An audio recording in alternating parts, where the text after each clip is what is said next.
Bismillahirrahmanirrahim. Alhamdulillahi wassalatu wassalamu ala Rasulillah amma ba'd. Kita akan membahas hukum wanita yang bekerja di tempat yang terjadi ikhtilat.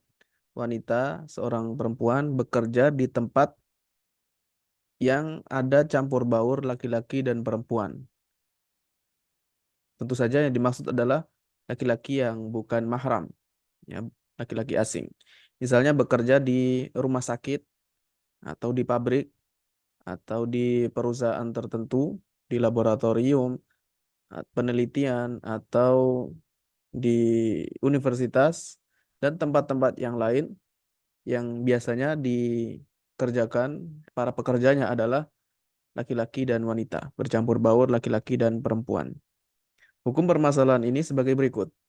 Para fuqaha kontemporer dalam menyikapi hukum wanita yang bekerja di tempat-tempat yang bercampur antara laki-laki dan perempuan ada dua pendapat. Yang pertama adalah melarang.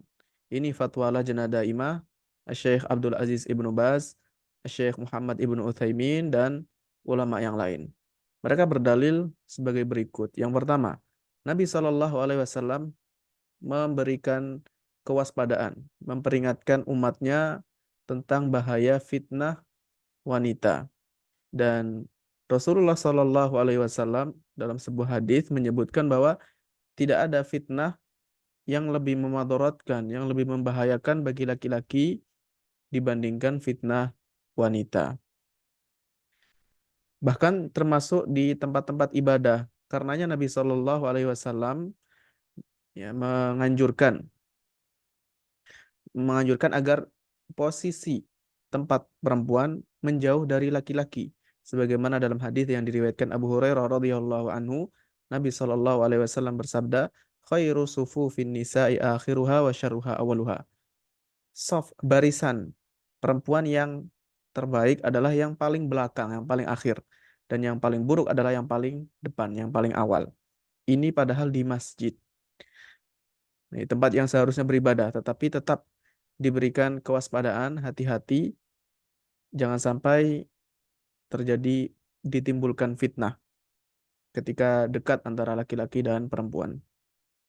Alasannya adalah karena soft wanita jika yang terdepan maka pasti akan lebih dekat kepada laki-laki sehingga menjadi lebih buruk. Adapun yang paling belakang maka semakin jauh dari laki-laki sehingga soft tersebut, barisan tersebut lebih baik.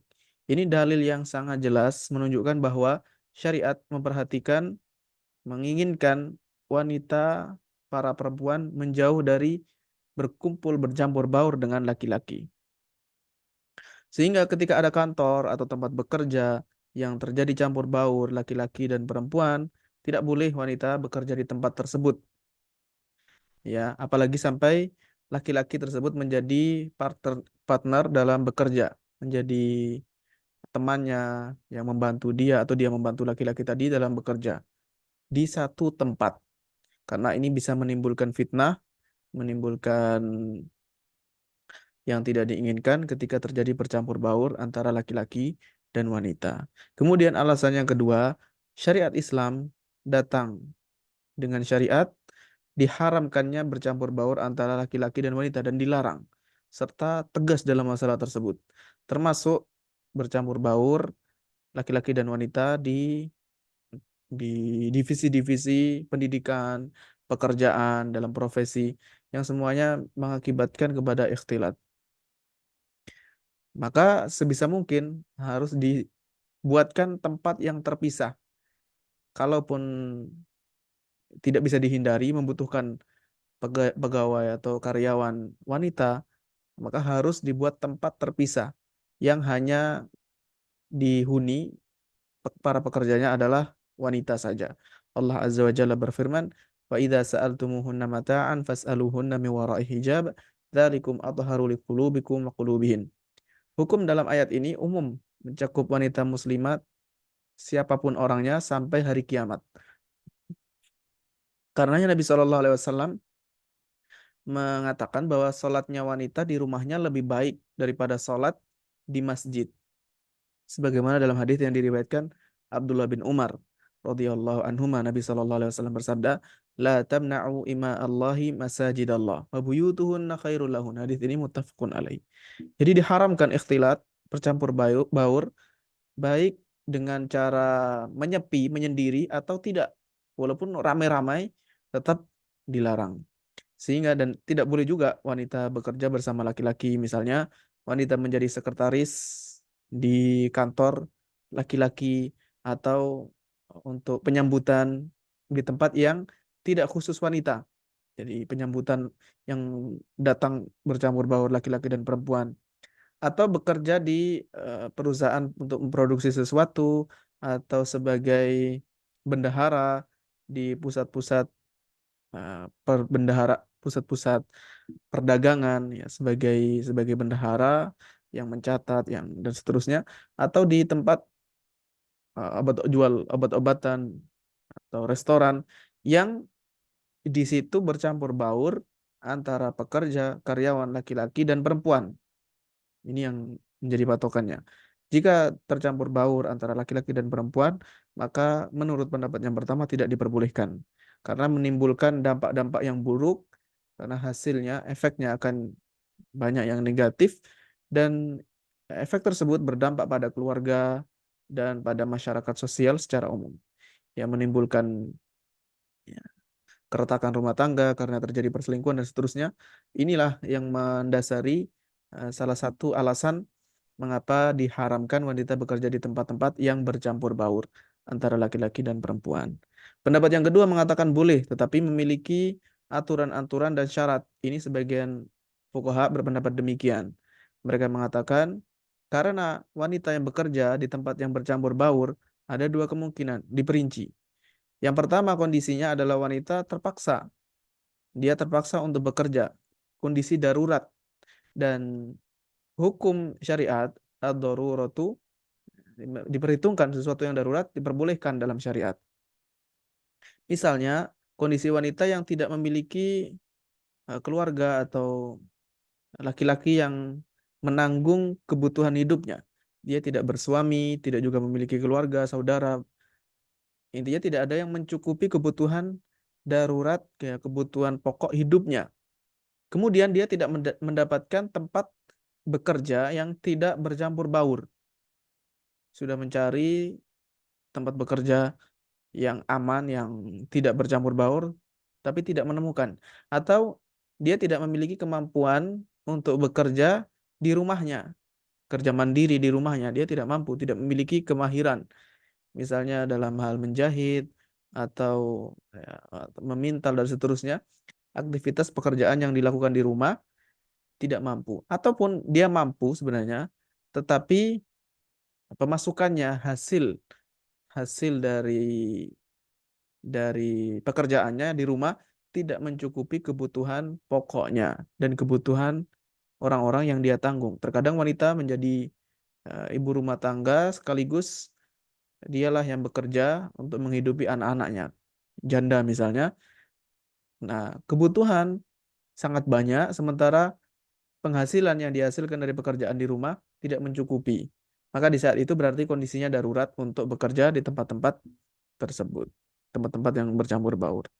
Maka di sini diperbolehkan untuk bekerja dengan tetap memperhatikan norma-norma syariat. Harus berhati-hati, ekstra hati-hati, dan memperhatikan aturan-aturan syariat. Ya, misalkan ketika keluar dari rumah harus menutup auratnya dengan tertutup rapat, memakai hijab syar'i yang sempurna, kemudian hijab tadi tebal dan longgar, tidak sempit, tidak membentuk lekuk tubuhnya yang dapat menggoda laki-laki, semacam itu. Kemudian juga dia tidak memakai parfum ketika keluar rumah karena Nabi SAW melarang, memperingatkan wanita agar tidak keluar dengan memakai parfum ketika keluar ke masjid. Ya, maka selain masjid hukumnya pun sama. Di antaranya adalah riwayat sallallahu alaihi wasallam, ayyuma imra'atin kharajat min baitiha mutatayyibatan turidul masjida lam yaqbalillahu laha salatan hatta tarji'a fataghtasila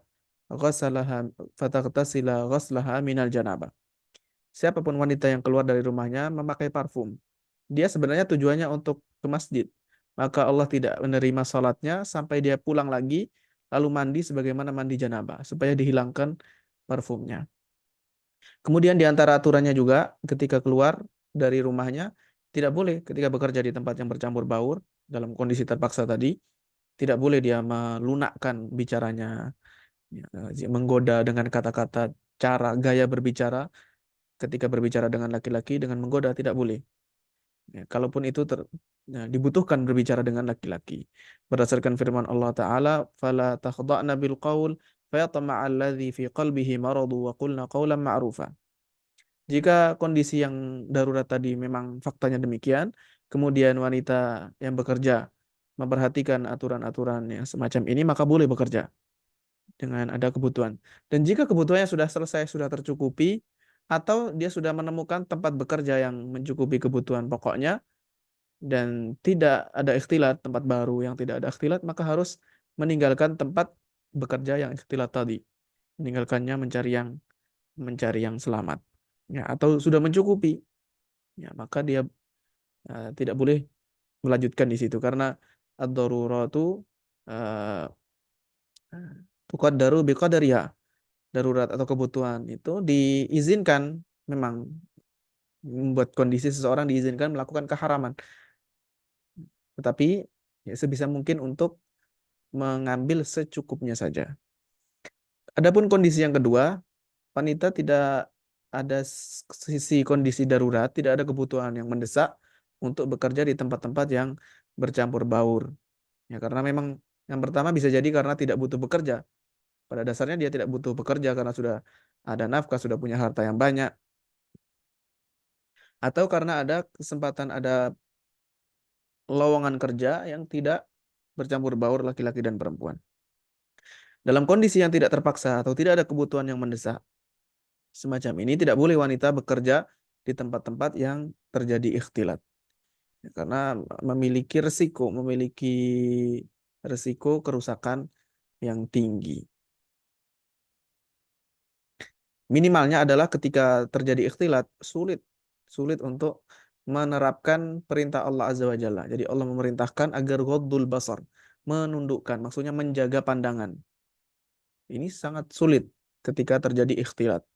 Di antara al-makhatir, resiko-resiko yang ditimbulkan juga, karena tidak semua laki-laki yang bekerja bersama wanita, tidak semuanya orang-orang yang bertakwa, yang menjaga kehormatan. Biasanya tidak begitu.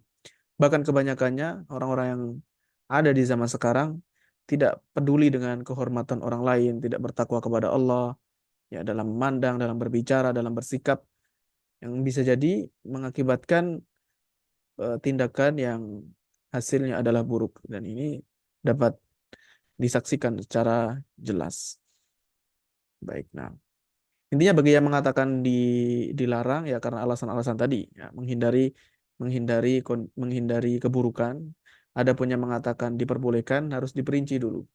Ya, kondisinya adalah ada kebutuhan yang mendesak, kemudian ya, memperhatikan aturan-aturan syariat, yang menghindari hal-hal yang diharamkan.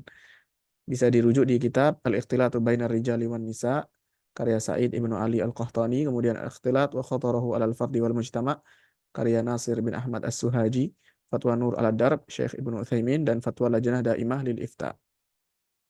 Nah, wallahu a'lam bissawab. Wassallallahu wasallam ala nabiyina Muhammad. Walhamdulillahi rabbil alamin.